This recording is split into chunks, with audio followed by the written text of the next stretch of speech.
Welcome to Goldfish on Games, where we've done the horizontal, so now it's time to do the vertical. Shooters, that is. So let's check out a number of games that were Amiga first or exclusive as we look at the Amiga's answer to Raiden. Starting with Vader.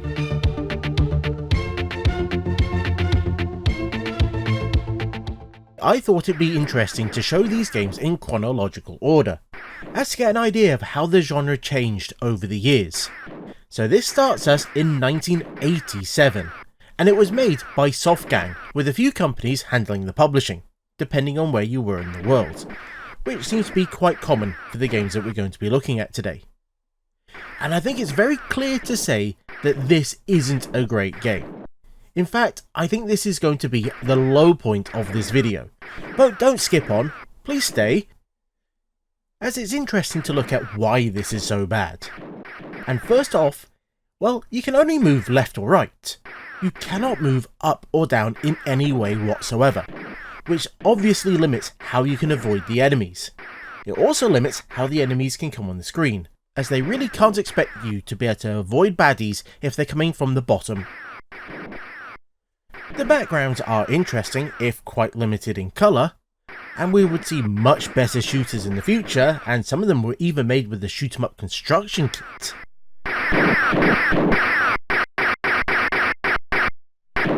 But interestingly, if you die, you just get dropped back to the main screen, which I believe is what you see when you have a migraine.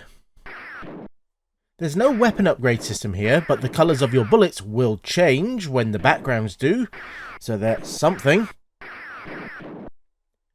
But it does have a few interesting points, such as the fact you have a health bar rather than individual lives. So when that runs out, it's game over, but you can take a few hits. But I don't think I've noticed anything to be able to boost it back up again, not in my gameplays anyway.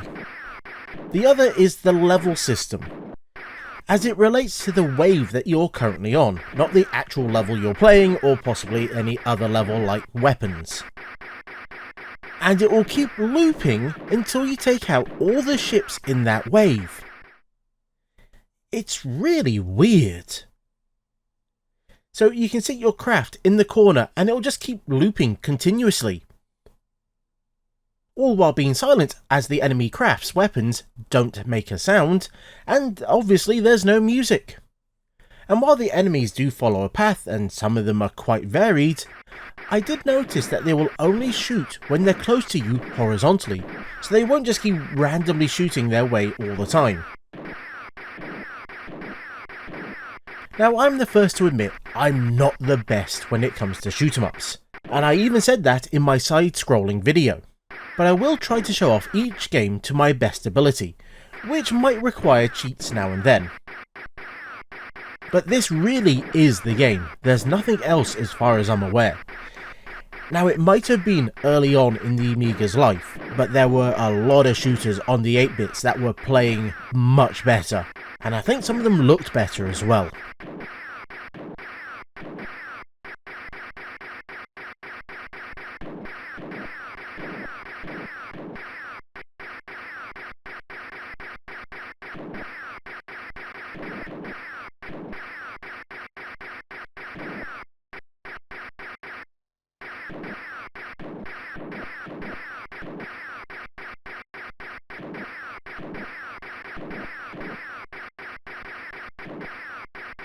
Next, we move on to Sidewinder.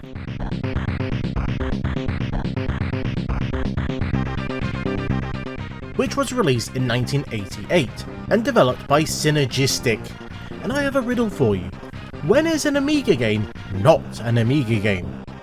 When it's an arcade game that used Amiga hardware, as this was one of the few limited games that was designed for the Arcadia arcade system, which was basically an Amiga 500 in a cab. This later got a release, and it might be one of the first arcade-perfect conversions the Amiga ever got. I think it's fair to say that this is looking much better than the previous game, but I'm not sure it's quite up to what the dedicated arcade shooters were doing at the time. But outside of the arcade connection, this is a mostly straightforward shooter. Lots of waves of enemies that will attack and that you can shoot down. And thankfully you can fire at quite the rate of bullets as well. It's really quite impressive. But it will require you hammering that fire button, as by default, no auto fire. And what's between you and your target really matters as well, as there's lots of background obstacles that you can shoot and destroy. These really act like bullet sponges, but they will give you some extra points if you manage to take them out.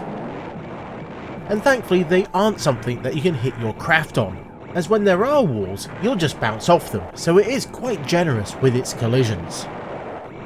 It's also quite generous with its difficulty, as it has a range of settings that you can change at any time, which might have been a first for gaming, or at least in the home release anyway. Now if you get far enough into the game, you might start to see some of the power-ups. Now these are mostly one-shot style thing, as if you die, they are gone. Now that will include rapid fire and more powerful shots. That does mean that if you're using an auto-fire joystick, it does negate one of the power-ups, because it does make this game so much easier, but I think using an auto-fire joystick might be the best thing anyway. Now these power-ups aren't dropped by baddies, they will fall down the screen at set points in the game, so you really do have to be on the lookout for when that happens. Now the absolute impressive number of bullets and explosions do come with a bit of a downside, and that is the game can lag quite badly when there's a lot going on. Overall, it's a decent little shooter, if not one that was breaking new ground, especially in the sound department where it is very basic.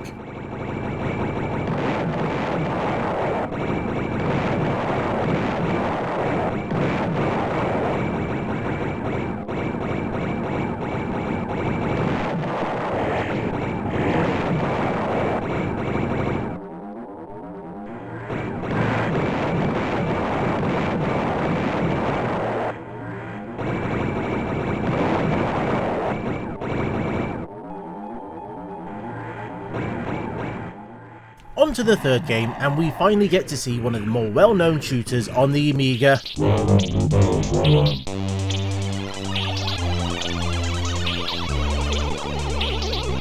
or Battle Squadron, the destruction of the Barax Empire, to give it its full name. It was developed by Capcom in 1989, as the follow-up to the successful Hybris, with the music to this one becoming a bit of a fan favourite. And it's amazing to see the difference, at least graphically, in just a year, as this looks and sounds so much better than the previous game, it's completely ridiculous. But I do have to say that it is hard, really hard. Even the first few baddies will take quite a few hits to take down, and they will just start spewing bullets at you right away. Now you do have a few things to help. First is the Nova Bombs, which has the weirdest workaround for the one-button joystick I've ever seen, as you have to hold down the fire button and then spin the joystick around. Or you can use the WHD version that lets you map it to a second button. Much easier. The other is the weapon upgrade system, as there's a number of heavily armoured trucks that you can eventually take down, and they will drop a coloured capsule. Now every time it bounces off the side of the screen, it will change between one of 4 colours. Each one represents a different weapon system, and they can all be upgraded by collecting more of the same colour, but changing colour will reset you back to the second level of that gun.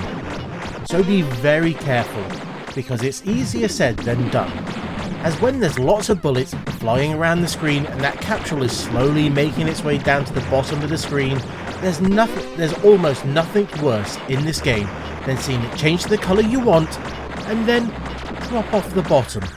You'll also be reset down a level when you die. That's obviously better than losing your weapon completely, but still is a real pain if you're in the middle of a big nasty boss. To add to all of this, at set points in the level, you'll get a chance to head down inside the planet. And if you thought it was hard before, you ain't seen nothing yet, as there's more and harder monsters awaiting you down there. But if you want to complete the game, that's where you'll have to head. Now just remember to save up those Nova bombs while at the top side. But also remember that while they will take out some lower level baddies, and their bullets, they aren't a screen clearing super weapon. You might need to guide them into the right place to be effective, as it will hang around your ship. You can stay topside to try and get more upgrades before heading down. Not that it'll be that much easier to stay up there, but it's nice that it gives you the option. All in all, this is a very nice shooter, if one that is quite hard to start with.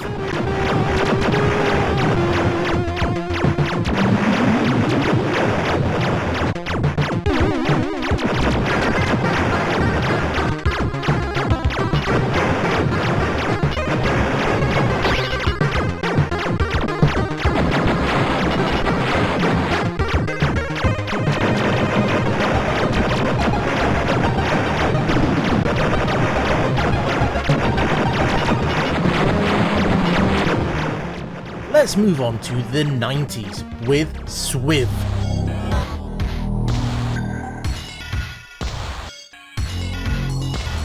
Developed by Random Access and released in 1991, this was the unofficial sequel to Silkworm. And from everything that I've read, it started as an Amiga game before being ported to the other platforms, so it just sticks to the premise of the video. Now after a very nice title screen and attract mode, the game does not let you down, as it's effectively one very long level, which is really quite impressive as the graphics are constantly changing, and the enemies are always getting refreshed as well, so it's really quite cool, as were the graphics, which was really starting to show what the developers could do with the Amiga, at least in the early 90s. Now it's a shame there isn't any music, but I don't think anything could have lived up to that title track. Now I remember people used to say that Swiv stood for Silkworm in vertical, but according to the manual it actually stands for Special Weapons Installation Verification, as well as Special Weapons Interdiction Vehicles, and as well Silkworm 4, the name of the special homing missiles. So you can pick whichever one you want. The upgrade system is interesting, as you effectively have to fight a mini boss if you want to get any of them, as it starts off with this simple helicopter, but then gains a head and arms. It's called the Goosecopter, and you'll have to try and shoot around its extra parts to try and crack it open. But once that's done, it will drop some capsules, and they will start off as extra points, but change when you shoot them. And you'll have a few choices of upgrades. You can compact your firepower to make them hit stronger, or you can go wide so you can hit more at once. And you can even collect multiple of each of these as well, to really boost your firepower. There's also a modifier that you can collect that will speed up your rate of fire, which is very useful. Now thankfully this game has a built-in auto fire, so no mashing the button or having to get a stick with that built in. But there's also something else that will help, the shields. These are dropped from emplacements when they're destroyed, and they actually have two options for using them. The first is to continue to shoot at them and they'll act like a smart bomb, but possibly the more useful one is just to fly over it to collect it and then it'll act like a proper shield for a short amount of time, which is great for when you have to try and deal with those Goosecopters.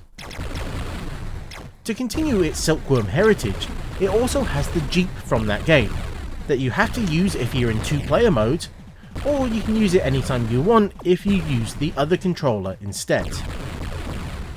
And it's unique that it can fire in multiple directions, but holding down the fire button will lock it down, and then you can jump by doing a double tap on this joystick, because it is stuck on the ground, so it will get blocked by the scenery. And to be honest, I think most people tend to stick to the chopper as it's far more agile and better.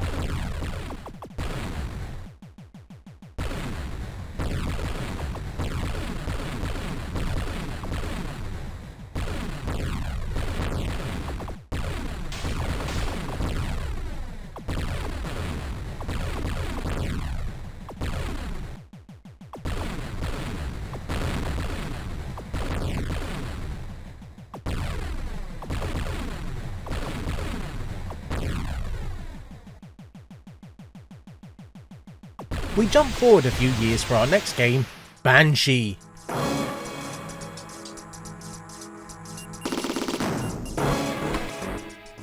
As it was released in 1994 for the AGA machines only by Core Design. And as with a few of the games that we've looked at, there's actually a fancy story on why we're shooting up everything in sight. But who really cares about those? Let's just get to the shooting. And in game we can see where that AGA power is really going, as this looks lovely, and there's some really cool effects that we'll see later on as well.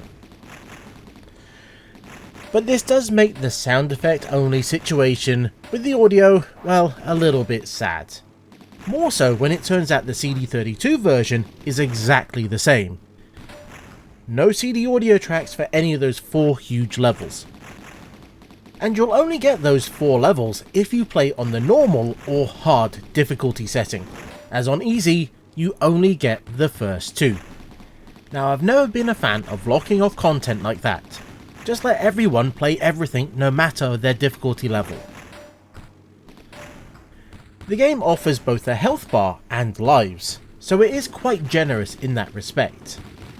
And there are quite a few chances for upgrades, as when you take out specific craft an icon will show up. And in what has become a bit of a standard at this point, shooting at it will make it flip over and change. Well, most of the time, some of them stick to what they have. And it also seems quite random in what will show up, which can make planning your upgrades a little bit more difficult than it should be. And at the start of the game it also has you losing your upgrades when you die. That is unless you collect 3 build icons. They don't seem to do anything else, and if you die while trying to collect up to that 3, you'll lose one of them as well, which can be annoying. But the other upgrades are quite typical. You have more powerful shots, wide attacks, side attacks, bombs, big bombs, so it is quite cool really. And when playing in 2-player mode, there'll be 2 icons dropped. And there'll even be an option to limit which icon each player can collect, or you can turn that off and have it as a complete free-for-all. You also have the loop-de-loop, which I claimed in a previous video was just used to try and get out the way of enemy bullets. Well, I was wrong. It can be used to damage enemies and bosses, and they are quite plentiful. So make sure you collect all the upgrades that you can, as well as getting more loop-de-loops, as they will be really quite useful. The game itself got a little bit of flack when it was released, as there's a mode that you can enable that lets you kill polar bears as well as civilians. Now at this point it was mostly just from the Amiga press. I don't remember it being mentioned much outside of that.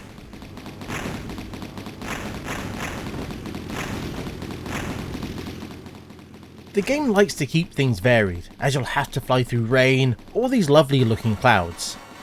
And the backgrounds are constantly moving and constantly changing as you go, so it really is quite cool. But one thing I found quite annoying was the knockback, as when you get hit, your craft will be pushed around, which might make it difficult to collect a token that you're currently going for, or push you into other bullets that will continue to hit you as well.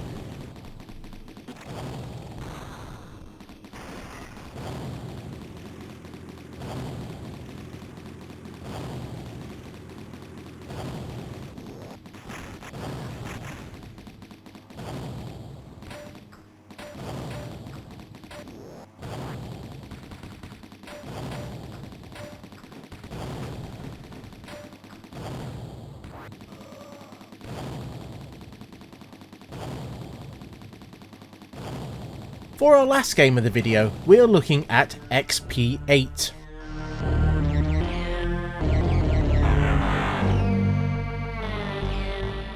That was released in 1996 for both the original Amigas as well as the AGA machines, and was developed by Weathermine. It's a game with a lot of options that really helps you tweak the difficulty to whatever you want. And in game we find, well, it's a game that's decided to go down that pre-rendered route, with I think middling results. I don't think it looks quite as good as other games that did it, say Super Stardust, as the backgrounds are so basic, even if there does seem to be a decent number of animations on the enemies.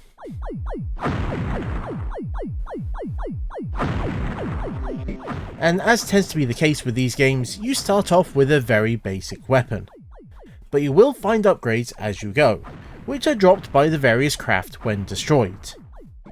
Now these weapons can be further upgraded as you collect multiple of the same type,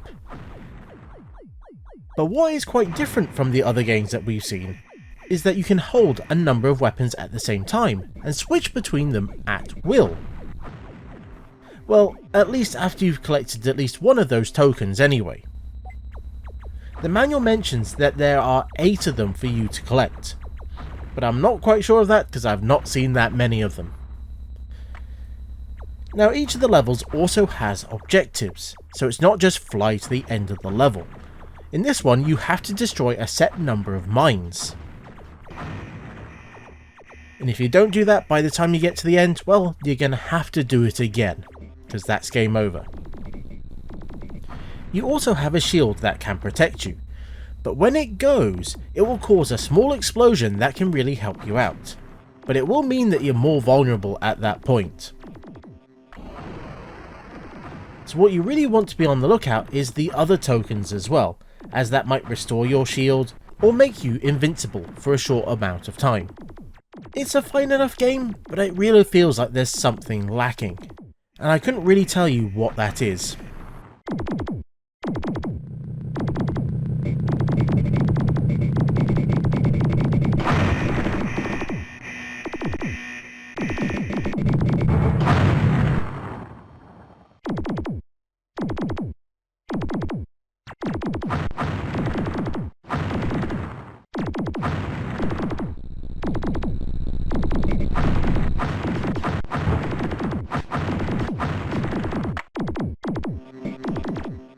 And before we finish this video, I'd like to point out the range of vertical shooters that the Shoot 'em Up construction kit produced, as that tool might have made more exclusive Amiga games than almost anything else.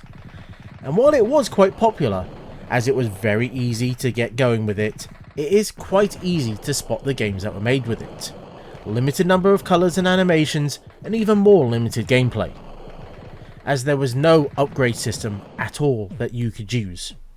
And while some games managed to work around some of these issues very well, they will always feel a little bit restricted. It's a shame that it wasn't followed up with something that really used the Amiga's hardware correctly and allowed for more advanced games, as I could have seen that doing really well. But for now, I'll continue to show some of the better ones on the screen, as I feel it's about time to wrap up this video.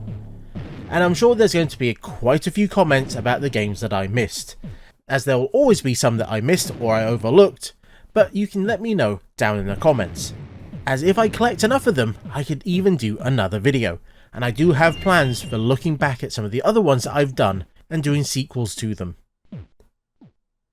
But just remember, they should either be Amiga first or exclusive games. Games that came from other platforms or the arcades can't be counted. So it does need to be games that the Amiga was the lead or core platform for it, which meant that we couldn't include the amazing Xenon 2, because that was an Atari ST first and Amiga second title.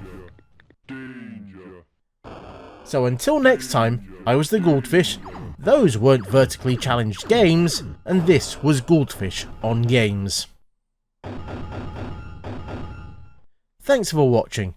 I know I'm not the best at these type of games, but I do enjoy playing them, even if it is badly. So if you want to see me play other types of games slightly better, then I've made a number of videos all around this Amiga Answer To subject. So why don't you check out some of those?